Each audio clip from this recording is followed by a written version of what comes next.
Houve uma coisa que fez tremer as aristocracias mais do que os movimentos populares, foi o jornal.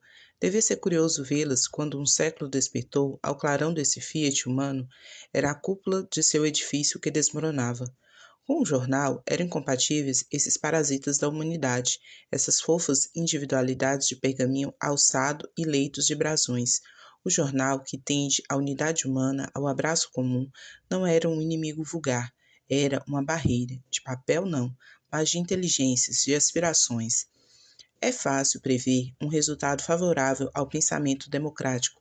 A imprensa, que encarnava a ideia no livro, expende eu em outra parte. Sentia-se ainda assim presa por um obstáculo qualquer. Sentia-se cerrada naquela esfera larga, mas ainda não infinita. Abriu, pois, uma represa que a impedia e lançou-se uma noite naquele oceano ao novo leito aberto. O pergaminho será a Atlântida submergida. Por que não? Todas as coisas estão em germe na palavra, diz um poeta oriental. Não é assim? O verbo é a origem de todas as reformas.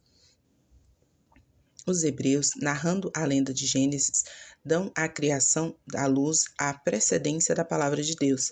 É palpitante o símbolo. O Fiat repetiu-se em todos os caos e, coisa admirável, sempre nasceu dele alguma luz. A história é a crônica da palavra.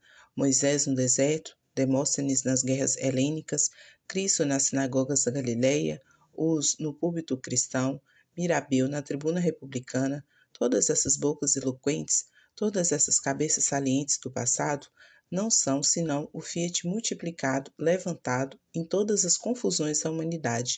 A história não é um simples quadro de acontecimentos, é o verbo feito livro. Ora, pois, a palavra, esse dom divino que fez do homem simples, matéria organizada, um ente superior na criação, a palavra foi sempre uma reforma, falada na tribuna e prodigiosa. É criadora, mas é monólogo. Escrita no livro, é ainda criadora, é ainda prodigiosa, mas é ainda um monólogo. Esculpida no jornal, é prodigiosa e criadora, mas não é um monólogo, é a discussão. E o que é a discussão?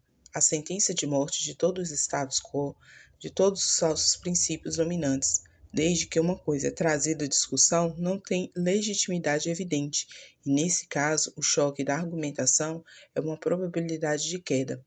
Ora, a discussão, que é a feição mais especial, o cunho mais vivo do jornal, é o que não convém exatamente à organização desigual e sinuosa da sociedade.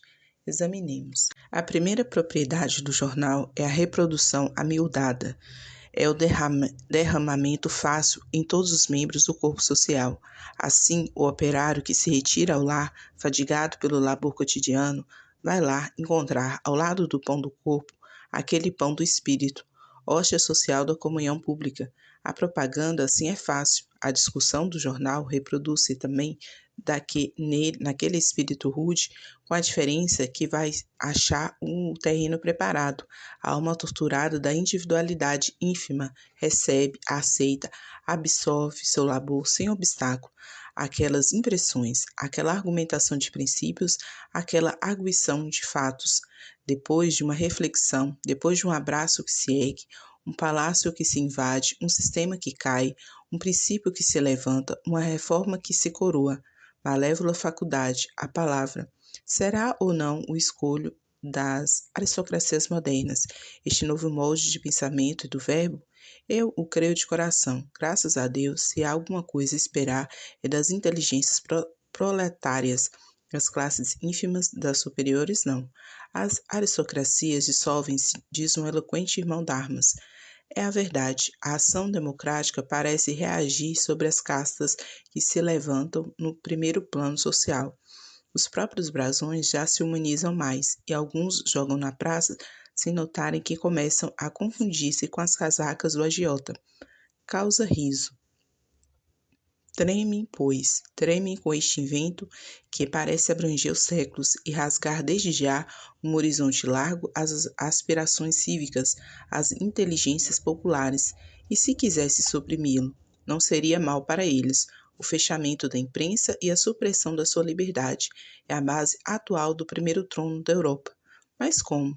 Cortar as asas de águia que se lança no infinito seria uma tarefa absurda, e desculpem a expressão, um cometimento parvo. Os pergaminhos já não são asas de Ícaro, mudaram as cenas. O talento tem asas próprias para voar, senso bastante para aquilatar as culpas aristocráticas e as probidades cívicas.